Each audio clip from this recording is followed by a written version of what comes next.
Hello, I'm Brad Sherman from California's best named city, Sherman Oaks.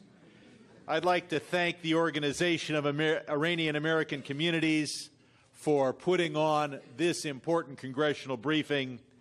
I have worked with you for most of my 20 years on the Foreign Affairs Committee. We've talked about the Iran deal, and of course, it's hard. The good part about it is it's not a binding agreement. The sanctions remain in place, and additional sanctions are necessary because there are additional evil actions by the Islamic Republic that need to be countered.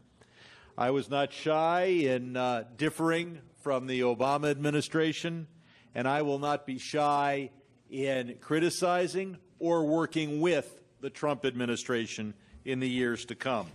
The issue isn't party. The issue is our values.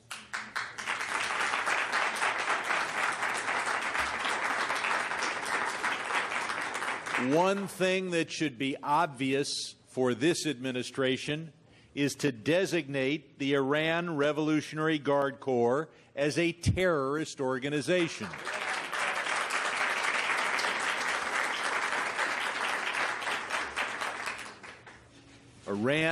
The Iranian government is the #1 state sponsor of terror, and the #1 tool of terror is the Revolutionary Guard Corps.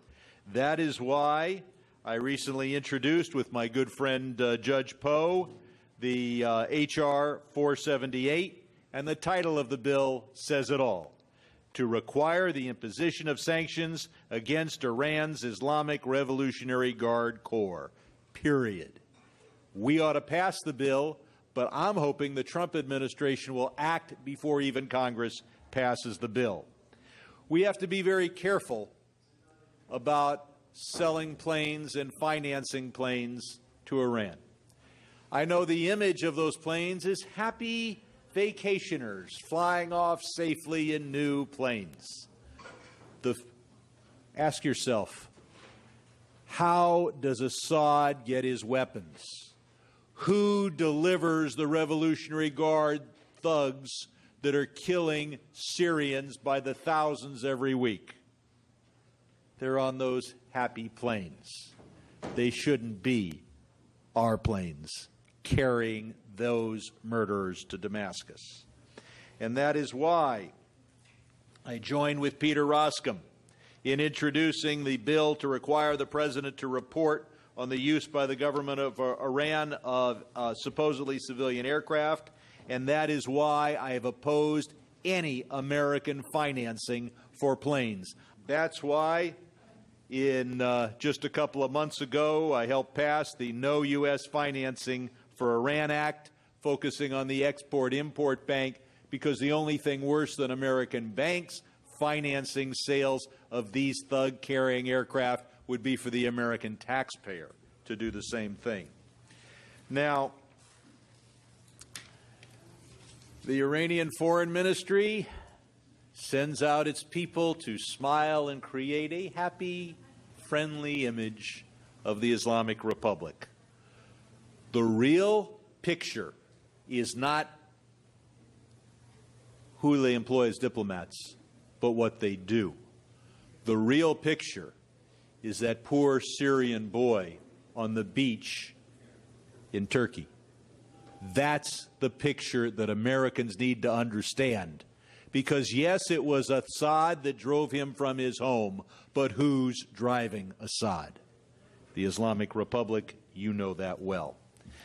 Human rights abuses in Iran are not a new phenomenon.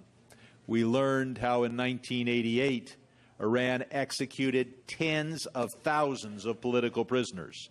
And last Congress, I co-sponsored with Chairman Royce and Ranking Member Engel the bill condemning the government of the Islamic Republic of Iran for the 1988 massacres of political prisoners and calling for the justice of the victims of that massacre.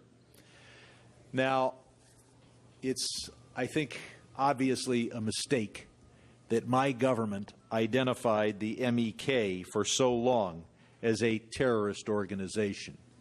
The MEK is working today as a counter-terrorist organization, opposing the world's #1 state sponsor of terrorism. Miriam Rajavi is leading an organization that is helping the world expose and deal with the terrorism of the Islamic Republic, starting with the great debt the entire world owes to the MEK for exposing Iran's nuclear weapons program right at the beginning.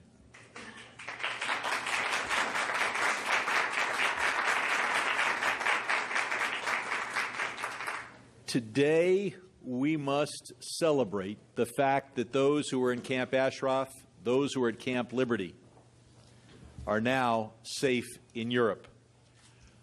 So now we have to work for the return of their property, and if we provide aid to the Iraqi government, we should not be providing aid to thieves. We should be providing aid to a government that returns the property from those who were dispossessed. You know, people think sometimes that human rights and democracy is just an extra thing, that America needs to focus on realpolitik and just focus on which armies are where. But the fact is that America will not be safe from terrorism sponsored in Tehran. The people of Syria and Lebanon and Yemen will not be safe until Iran is free. And that's why I join you behind #FreeIran.